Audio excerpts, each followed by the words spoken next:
Vă salut, dragi prieteni, și bine ne-am regăsit la un nou videoclip. Despre ce credeți că o să vorbim azi? Sunt 100% sigur că v-ați dat seama datorită prunului din spatele meu. Vom discuta despre altoirea la prun și vă voi da toate detaliile necesare despre aceste tehnici, pentru că prunul este o specie care numără foarte multe soiuri, iar altoirea lui reprezintă niște informații în plus față de celelalte specii. Prunul mergând foarte bine pe un anumit tip de portaltoi. Sunt anumite secrete pe care trebuie să le știți, astfel încât dumneavoastră să faceți alegerea cea mai bună. Acesta din spatele meu este un prun dintre cei care au crescut foarte înalți, care vă spuneam eu. Este un prun din soiul Anașpet. I-am făcut o tăiere de suprimare a coroanei și voi face totodată o altoire de reconversie pe o anumită șarpantă. Urmând după aceea să văd cum se dezvoltă altoiul și cum va reacționa pomul în sine, cum va regenera și cum va îmbogăți, să vedem dacă putem să-i facem o coroană redusă și să-l dirijăm așa cum vrem. Dacă nu, vom lua deciziile cele mai bune, așa cum am spus. Și o să fac azi o altoire în copulație de reconversie pe o ramură de schelet principală. Și în timp ce fac acest lucru, vă voi da toate detaliile. Și voi începe cu perioadele de altoire.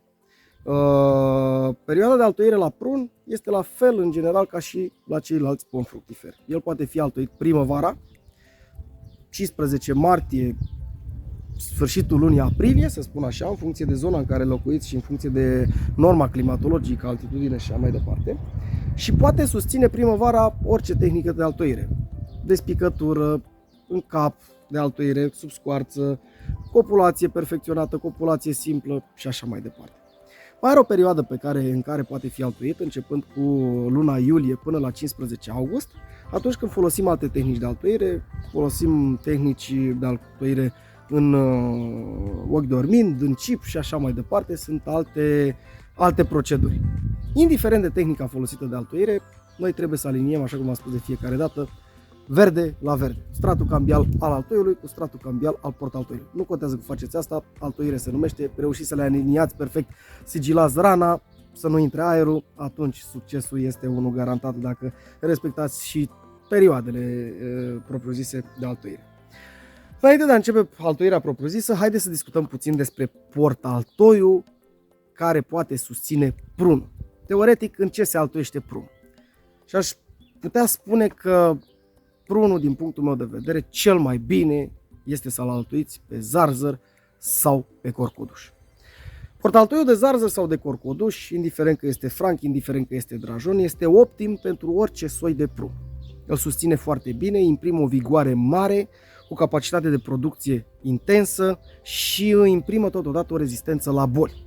Tocmai de aceea, în grădinile mici și mijlocii, în livezile de țară, se practică acest tip altoire, nu se folosesc altoi de tip laborator creat special pentru soiuri nobile pentru producție intensivă și acești portaltoi cresc durata de viață a prunului, impregnându-i toate acele particularități de care v-am spus.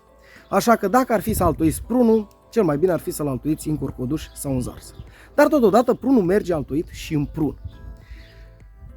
Nu aș recomanda foarte mult această altoire, deși eu azi altoiesc în prun, dar este deja unul de soi nobil, pentru că prunul în general nu poate susține, portaltoiul de prun nu poate susține tot un altoi de prun. Îl susține destul de bine, dar contează foarte mult portaltoiul. Aș putea spune că atunci când vreți să altoiți în prun, nu folosiți drajonii de prun, folosiți doar francii de prun, pentru că aceia imprimă oarecare o vigoare mai mare și o creștere mai bună. În schimb, ceea ce v-am spus eu acum este valabil pentru a crea un singur individ, adică să-l altoiți la 5, 10, 15, 25 de centimetri în bază față de sol. Dacă faceți lucrări de reconversie, cum fac eu, atunci puteți să altoiți în prun fără nicio problemă. Chiar dacă portaltoiul este unul de calitate sau unul care nu este de calitate. Dar în cazul meu de față, atât portaltoiul cât și altoiul, cât și prunul în sine, este unul de calitate și îmi permit să fac acest lucru. Haideți să începem puțin și cu tehnica în sine. O să o execut aici, după care o să focalizez și o să vă dau exemplu despre ce este vorba. Mai întâi de toate secționăm partea de sus a ramură ce urmează să fie altoită. Și după cum vedeți aici, eu nu altuiesc în ramură bătrână, în ax sau în șarpantă, nici în subșarpantă. Eu altuiesc într-un lăstar de tip lacul, deși de fapt și de drept acesta este un lăstar de 2 ani. Nu știu dacă ați văzut dumneavoastră altoirea pomilor bătrâni, v-am exemplificat acolo și să fac un material. De ce nu sunt de acord eu să fac o altoire în cap de altoire, în subscoarță, la un diametru de această vigoare? O să vedeți că intervin anumite aspecte care nu ne ajută, dacă aș putea spune așa. După ce ați făcut secțiunea, curățați bine partea superioară a locului în care ați secționat și cu ajutorul unei lame foarte bine ascuțite faceți o pară, adică partea de sus să fie la jumătatea grosimii, pornind dintr-o parte inferioară. Exact cum fac și eu aici. Încercați să faceți dintr-o singură mișcare, dar puteți face și din mai multe. Nu este nicio problemă. Da? După ce ați făcut acest lucru, veniți undeva aproape de jumătatea acestei pane și crăpați cu cuțitul pe verticală către zona de plecare a acesteia, de unde se îmbină cu pom. Da? Deci cam despre asta este. După aceea, altoiul propriu-zis, așa cum v-am spus, nu folosiți baza, nu folosiți vârful. La mine undeva aici este o zonă mediană, dacă aș putea spune așa, este o zonă de mijloc. Numărați 4-5 muguri, faceți o secțiune, exact cum fac și eu aici. O să faceți și mai mare pentru început, veți elimina după aceea și faceți același lucru care l-ați făcut și aici. Da? Cei care nu stăpâniți tehnica foarte bine, măsurați puțin, puteți măsura, vă puteți uita cam cât de mare este, vă dați un semn ca să știți de unde plecați și la fel trebuie să faceți o secțiune care să vină până în jumătatea acestei grosimi. Da? Cu ajutorul la fel a unui cuțit, mare grijă să nu vă răniți, pentru că lamele folosite în general în procesul de altoire pot crea răni, pentru că taie foarte bine. Da? Deci cam așa trebuie să arate. După care, la fel, veniți, căutați ca distanța de unde ați făcut crăpătura la portaltoi să fie asemănătoare cu cea la altoi și faceți o secțiune de asemenea în această zonă. Da? Dacă portaltoiul este mai gros decât altoiul, îl aliniați pe o singură parte. Important este să aliniați verde la verde. După ce ați făcut acest lucru, deci cam așa trebuie să arate, mergeți în partea unde ați făcut altoirea și le îmbinați. Da? Este foarte simplu să faceți acest lucru.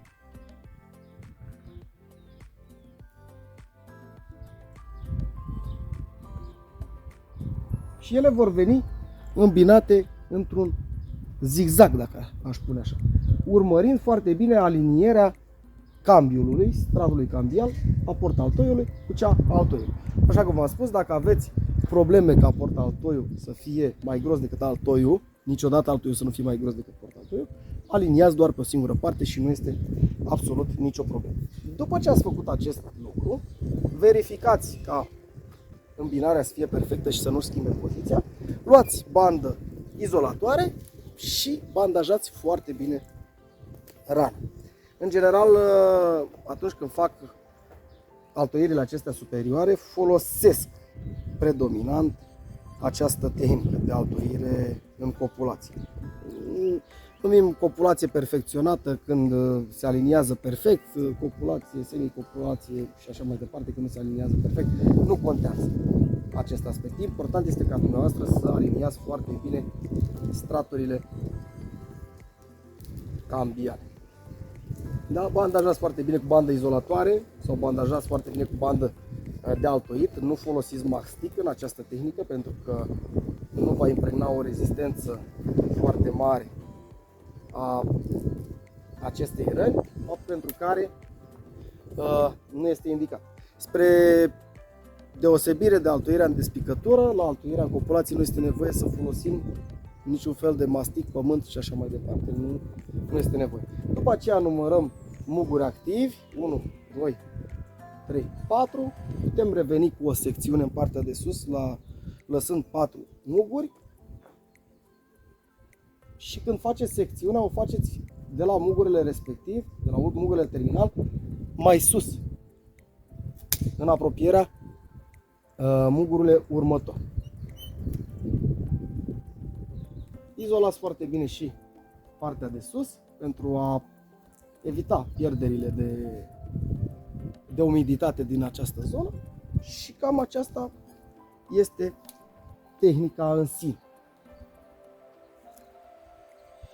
Da? Și astfel eu am făcut o altoire de reconversie, adică am băgat un soi pe care îl vreau eu, aici am folosit un dajen pe care l-am băgat într-un anașpe. Dacă dezvoltă foarte bine acest altoi, o să-l las pe această latură, va urma să renunț la această ramură de schelet, voi renunța total și o voi dezvolta pe aceasta de aici, rămânând ca pe cealaltă să las anașpetul propriu-zis.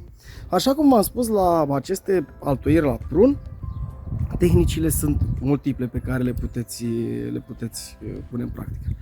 Altoiți întotdeauna pe corcoduș sau pe zarzăr. Evitați pe cât posibil pentru crearea unui singur individ să altoiți pe portaltoi de prun. Respectați perioadele de altoire, 15 martie, sfârșitul lui aprilie, în funcție de altitudine și de norma climatologică. Întotdeauna am spus acest lucru, v-am spus, poate reușim să facem o intervenție live într-o seară, într-o duminică, pentru a discuta toate aceste detalii, care e treaba cu expoziția, norma climatologică și așa mai departe, pentru că este foarte important să stăpâniți foarte bine aceste informații și rata de succes va fi una garantată. La fel ca și în celelalte cazuri, vă sfătuiesc din nou să puneți mâna pe foarfecă, pe fierăstrău, pe altoi, pe portaltoi și încercați. Unde vedeți un puiet, duceți-vă și altoiți. Nu vă costă nimic să încercați treaba asta. Veți face practică, vă veți da drumul la mână, veți observa unde ați greșit sau unde nu ați greșit și veți reuși să faceți ceea ce v-ați dorit. Și știți care este cel mai mare beneficiu pe care aș putea să vi-l spun? Pentru că de altoire puteți chema pe cineva să vă altoiască sau nu știu. Este atunci când vedeți că cu mâinile dumneavoastră faceți ceva minunat. Ceea ce faceți dumneavoastră atunci când altoiți este ceea ce face un chirurg atunci când operează. Cam același lucru îl faceți și dumneavoastră. Nu știu ce a lăsat Dumnezeu în pământul ăsta al nostru, dar eu când lucrez în grădină, în natură, în grădina mea, eu mă simt extraordinar. Mă încarc cu energie și prind o vitalitate de nu vă vine să credeți. Chiar dacă sunt o persoană foarte ocupată și când spun foarte ocupată, sunt chiar extrem de ocupată, peticul acesta de grădină pe care l-am creat în jurul casei îmi dă o vigoare foarte mare și de aceea îl și păstrez astfel încât, cel puțin primăvara, când am puțin timp liber, să vin și să mă relaxez, să vin să fac ceva cu mâinile mele, să mă apropii de creație și să mă simt foarte bine. Și asta trebuie să faceți și dumneavoastră. Nu contează foarte mult rezultatul. Nu trebuie să urmăriți niște, nu știu cum să spun eu, să urmăriți niște rezultate enorme, niște cercetări, niște, nu s-a prins altoiul, mamă, n-am tăiat bine pe urmă. Nu! Mergeți și lucrați, pentru că acesta este scopul. Da? Sper să faceți ceea ce v-am spus eu. Sper să simțiți ceea ce simt eu. Și până la următorul material, eu vă doresc toate cele bune. V-am pupat!